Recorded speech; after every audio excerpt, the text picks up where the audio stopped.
So the 2026 NFL draft has come and gone. And this Bears draft was a very polarizing draft for a lot of Bears fans. But I am here to give you my thoughts about this Bears draft class. So let's get into it. Welcome back to Bears Yard. This your boy Vipe. And let's not waste any time. Let's start off with round one. We're at pick number 25. The Chicago Bears drafted Oregon safety Dillon Thieneman. Now, obviously, we knew that the Bears were in need of a safety, and Thieneman falling to 25 lined up perfectly for the Chicago Bears. One of the best players in the Big Ten, spent 2 years at Purdue, then transferred over to Oregon. And in first 2 years at Purdue, he had over 100 tackles in each of those 2 years. Actually, his freshman year, he had 6 interceptions to go along with those 100 tackles. Didn't have as many interceptions while he was at Oregon, but the interceptions that he did have were very, very timely. They basically ended games. So this dude is a very alert player, very aware of what's going on around him. He could play both safety positions, which will give Dennis Allen a lot of versatility. That means that when he's on the field, the offense cannot diagnose what the Bears defense is doing because you don't know if Theamman is playing one safety spot or another safety spot. You just don't know what he's doing at any particular point in time. So I feel like with him being the best player available at that spot for the Bears and also him being in a position of need, it just worked out beautifully. I don't think anybody is upset with this pick. Dillon Thieneman, pick 25 for the Chicago Bears. In the second round at pick number 57, this is where, for me, I was starting to think about what are we doing? But the Chicago Bears picked up the center out of Iowa, Logan Jones. Now, if you watch my channel, my only mock draft that I did this year, I also had the Bears selecting Logan Jones in my mock draft, although I believe in that draft, I had him going in round 3. But in real life, he goes round 2. I feel like this was kind of a reach for the Bears. They could have waited probably to the third round to pick him up, but you can't argue about the player. He got the Remington Award for being the best center in the country, on the best offensive line in the country, and obviously the Bears needed a center with the retirement of Drew Dahlman. Yes, we did trade for Garrett Bradbury, but I believe he only has a 1-year deal, or he only has 1 year left on his deal. So the Chicago Bears needed a long-term solution at center.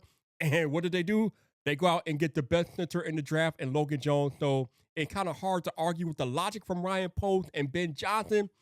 I just feel like I wish they would have waited a little bit later in the draft to address center. But if you're going to get one early, you might as well grab the best center in the draft. And that is exactly what Logan Jones is. And he is now a Chicago Bear. Now it gets a little haywire because the Chicago Bears were supposed to have 2 picks in the second round, but they ended up trading pick 60 with the Buffalo Bills, I believe. And that dropped the Bears pick back into the third round. So the Bears actually ended up picking twice in the third round. But with that first third round pick for the Chicago Bears, where we were all looking for a defensive lineman, defensive end, or something like that, the Bears decided to go with tight end out of Stanford, Sam Roush. I think we were all collectively shaking our heads like, huh? What? What do you mean tight end? You got Colston Loveland. You got Cole Kmet. What in the world are you doing drafting a tight end that high in the draft at all even? But Sam Roush is regarded by many as the best blocking tight end in this NFL draft. And with the NFL kind of transitioning to a 13 personnel type league, I guess this is Ben Johnson's way of getting ahead of the game. And again, when you have a tight end that can block as good as Sam Roush, it's going to open up Colston Loveland. It's going to open up Cole Kmet. It's going to open up Rome and Luther and everybody else out there to catch passes more easily. And obviously, Roush will probably get some passes thrown his way as well. I mean, I think at the very minimum, he's probably going to be better than George Schmidt. So at minimum, he should be an upgrade over what we had last year at tight end 3. But this is where I was like, I don't know if I can mess with this one. Although Sam Roush was second team all ACC, started 12 games last year for the Cardinals, caught 49 balls for 545 yards, 2 touchdowns. So he can catch a little bit, but I don't think he's going to be getting a lot of passes thrown his way in this Bears offense. He is mostly here to block, and that is something that he does very well. And just when you thought things couldn't get any funkier, with the Bears' second third round pick, they picked up LSU wide receiver Zavon Thomas. Now, he personally is my favorite pick of the draft because of the versatility that he will bring Ben Johnson in the Bears offense. This dude runs a 4.28 40, which means he is now the fastest player that the Chicago Bears have ever drafted. And if it's one thing that the team needs, it is speed on offense, speed on defense, but it never hurts to have an absolute burner that can play wide receiver. But not only does Zavon play wide receiver, he is a punt returner. He is a kick returner. And LSU even used him in the backfield as running back. Remind you of somebody from last year, you all? DJ Moore? So I don't know if Zavon going to have a career on the trajectory of a DJ Moore, but he definitely has the versatility to be used in multiple spots. Again, I kind of liken this to what they can do with Dillon Thieneman, right? When Zavon is out there on the field, defenses can't key in on what the Chicago Bears are going to do on any particular play because you don't know what Zavon's role is going to be in that play. He could be running back, receiver. You don't know. So I like his special team versatility. Having a 4.28 guy being able to return kicks and punts will be nothing but good for Chicago Bears in their field position.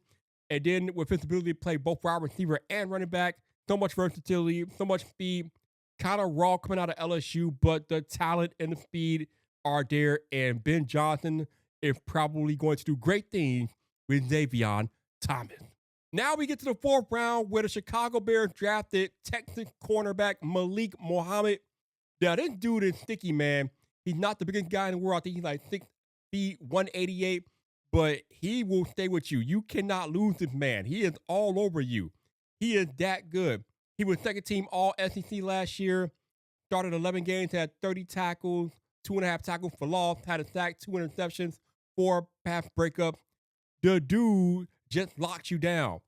And we know with the uncertain future for Tyreek Stevenson, it doesn't help to have an extra corner coming in there, giving him competition. Also, remember that the Bears drafted another corner last year, Zy Frazier, but he did not play because he had a medical situation that kept him out all year. So it's like the Bears have 2 new corners coming in with Malik Muhammad and Zy Frazier. So there's going to be a lot of competition in that cornerback room for the Chicago Bears. And Malik Muhammad is going to come in there and do his part. And I think he's going to push Tyreek and everybody else for playing time in that Bears defense. So now we go to the 5th round, and the Bears drafted a linebacker out of Arizona State, Keshan Elliott. I heard him described as the more athletic Jack Sanborn. I don't know if that's saying much for his future in the league, but he is very smart. I believe he was the captain of the defense at Arizona State. That tells you that he has the mental intellect to be able to call a defense, know where everybody's supposed to be, get everybody lined up, and then understand what the offense is trying to do.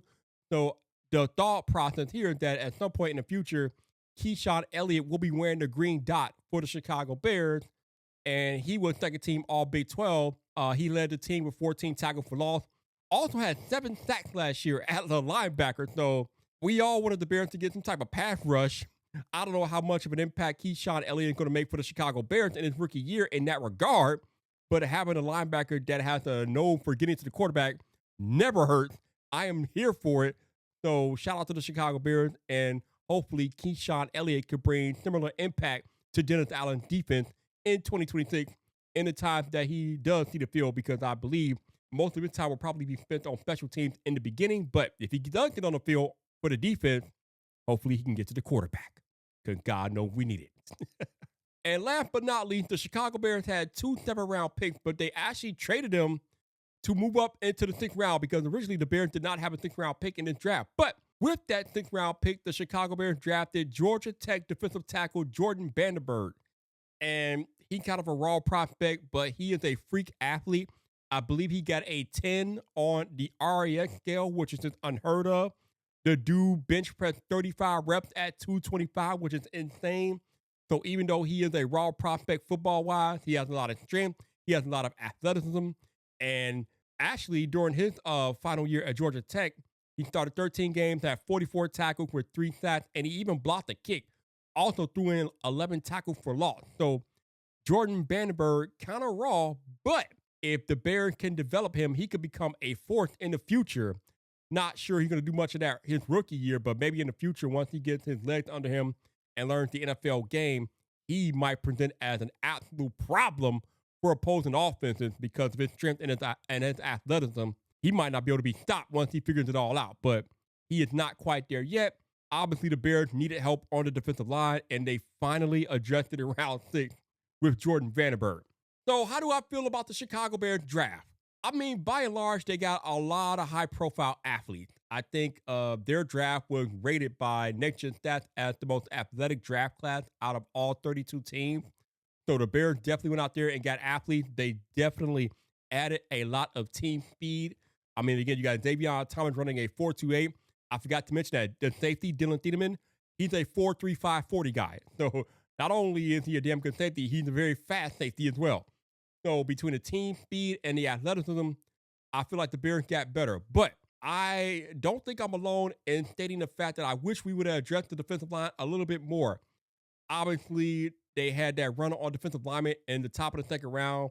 And with the Bears drafting at 57, they missed out on a bunch of guys. And Ryan Poles has said that they didn't have the draft capital to trade up. I kind of wish they would have did something of that ilk because, again, I know when you go into an NFL draft, you don't want to draft for need. But the Bears got literally no pressure on opposing quarterbacks last year, and they really didn't do anything to address it in free agency. So we thought that they might do it in the draft. Nope, not at all. I mean, if you want to call Jordan Vandenberg addressing it, maybe, but is he even going to see the field this year? Doubt it. I don't know. I feel like Ben Johnson is in the mindset of the Bears are going to score 50 points every game, and they're just going to outscore everybody. Defense be damned. And I hope that works out for them. But, you know, in the NFL, the teams that make it to the big dance usually have a stellar defense on the other side. So hopefully you got people like Shamar Turner coming back from injury. Grady Jarrett can get a little bit more healthy. And other guys on that Bears defense should come back healthier, like Jalen Johnson and Kyler Gordon. So hopefully the Bears defense can get healthier and have a much better impact than the 2025 season, because they're largely returning the same guys outside of, you know, the safeties and Kobe Bryant and Dillon Thieneman. But that defensive line is largely going to be the same. The linebackers are going to be a little bit different, but you still got DeMarco Jackson and TJ Edwards out there. I mean, the core of that defense, that front seven, is going to be largely the same as it was last year for the most part. So I don't know, man. I feel like, you know, it's almost the definition of insanity. Doing the same thing over and over again, expecting a different result. You're pretty much essentially putting out the same defensive line, expecting a different result. Again, they should be healthier this year. Also, the return of Dio Odangbo, but Dio wasn't really doing much before he got injured. But let me know, how do you feel about the 2026 Chicago Bears draft class? Drop a comment and subscribe to The Yard for all things Chicago Bears.